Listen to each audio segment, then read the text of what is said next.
Assalamu alaikum masu kallon mu a wannan channel mai albarka. Barkanmu da sake saduwa da ku a cikin wani sabon shiri na duniyar masoya a zahiri. Shiri ne wanda kuka sani cewa muna kawo muku shi, muna fira da masoya a cikin irin yanayin halin da suka tsinci kansu, walau sun soyayya ta masu daɗi ne, walau kuma ko ta gasa musu gyaɗa a hannu. So kamar yadda kuka sani, so a yau dai a wannan karan dai muna tare da ainihin jarumi ne a cikin duniyar Kannywood. So firar ta mu yau akan shi ta sauka. Za mu yi fira ne da shi mu ji shin wani irin tagomashin daɗi da riba ya samu a duniyar soyayya, ko kuma wani irin ƙalubale ne ya fuskanta. Assalamu alaikum. Aminu alaikum assalam.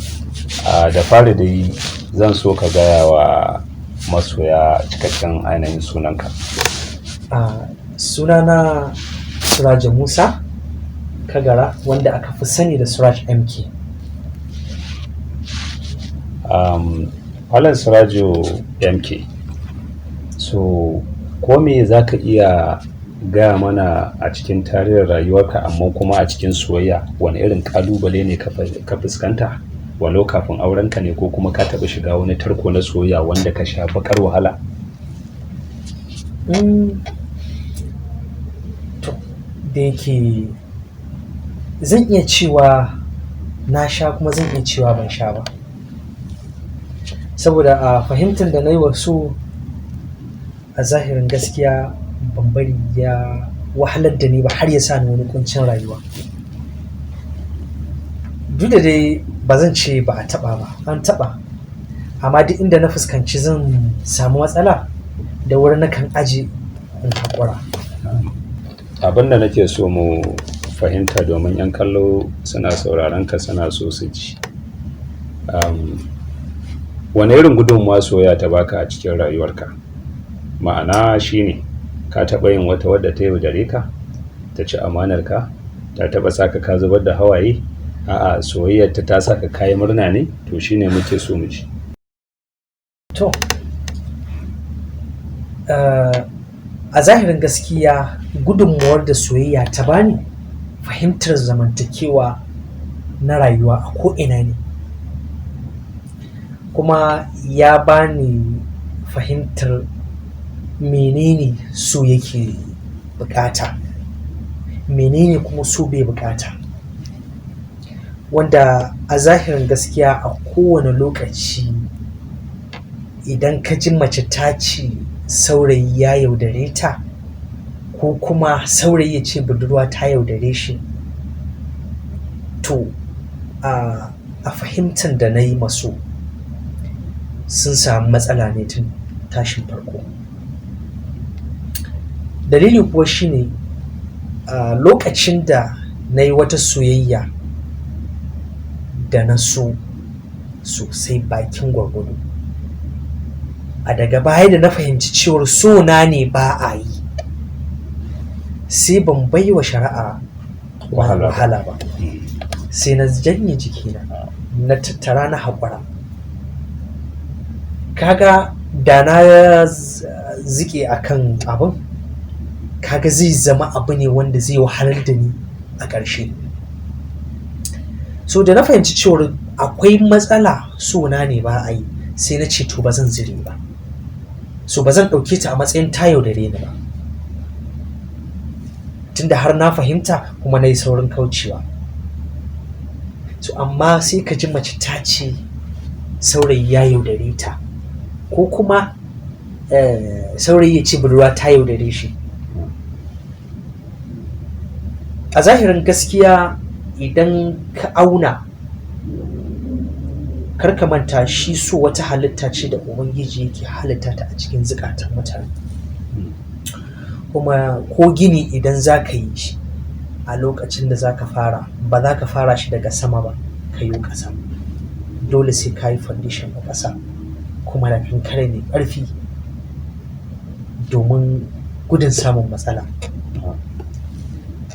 So haka so yake, a lokacin da kaga wacce kake so, ka isar mata saƙon cewa kana santa, me ya kamata ka yi? Ka karanci halayyanta, ita ma ta karanci halayyanka, ba wai kawai ku ɗora so a lokacin ba tare da kun fahimci me kake so me ba ka so, me kike so me ba ki so. Idan har kuka yi ƙoƙarin kiyaye wannan a tashin farko, kaga kun ma soyayyar ku foundation mai kyau kenan. Ba yadda za a yi a samu matsala a gaba ka ce ta yaudare ka ko kai ka yaudare ta. Kowane ɗan adam da kalan nashi kuskure. So akwai kalan mutumin da zaka ga zaka iya zama da shi, akwai wanda zaka ga cewa ba za ka iya zama da shi ba. So kaga idan haka ne, idan har ka tsaya ka fahimci halin mutum tun farko, ba za ka wahalar da kanka ba ka zire akan cewar kana son shi kana son shi, ka gane cewa ga kurakuran shi kuma ka yi ƙoƙarin ya gyara ya ƙi gyarawa, to kaga tun ba a yi nisa ba sai ka haƙura. Ka ku ga a wurin ai ba yaudara. Wannan shine iya fahimtar da na yi akan so da kuma iya bayanin da zan iya yi akan so da kuma abin da ni na ƙaru da shi akan so. To alhamdulillah. Masu kallo da sauraron mu, za mu ɗan je hutun rabin lokaci. Idan muka dawo za ku ji inda firar namu ta kaya da mu da jarumi Siraci MK.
To barkanmu da dawowa a cikin wannan shiri na duniyar masoya a zahiri.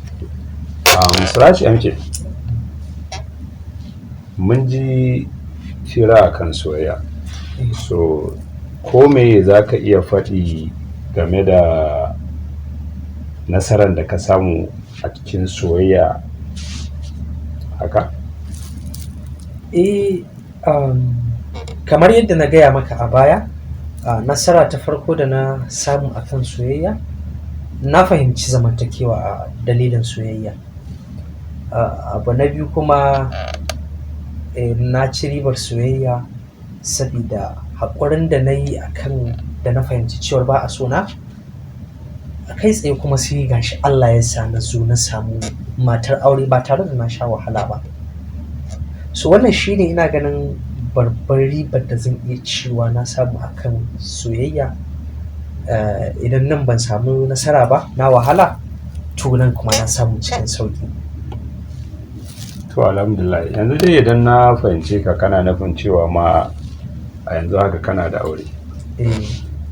Alhamdulillah, to yara fa? Ina da yaro ɗaya. Yaro guda ɗaya. To kafin aurenka da matarka ta yanzu, kana nufin har tun da kuka fara soyayya har ya zuwa yanzu ba ta saka irin kukan nan na masoya ba, ko irin farin ciki ka rasa duk duniya babu gashi dai da sauransu? To ai da yake ka san abin sirri, dole ne duk wanda ya ce zo mu zauna to ya ce zo mu saba, kuma dole a faranta maka wata rana, dole a bakanta maka wata rana, amma mafi cancanta shine haƙuri, ribar zaman duniya. Idan kai haƙuri babu abin da ba zai wuce ba. To alhamdulillahi, Siraj MK, ga lokaci kuma yana ɗaga mana hannu. Gaskiya. To kuma ina fatan cewa idan muka gayyace ka a nan gaba za ka amsa goron gayyatar mu.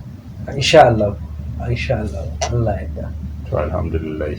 To masu kallo da sauraro, a nan ne muka kawo ƙarshen wannan shiri namu na duniyar masoya a zahiri. So a hankali dai ku ci gaba da biyo mu, za mu ci gaba da kawo muku nishaɗi akan soyayya da irin halin da mutane suka shiga, walau mutuwa wata ta yi akan soyayya, walau wani ne ya mutu akan soyayya, walau wani dai gashi na duk irin matsalolin da soyayya suke bayarwa a cikin duniyar nan tamu. To akan haka muke kawo muku wannan shirye-shirye a gidan wannan TV namu mai albarka. Bisalam.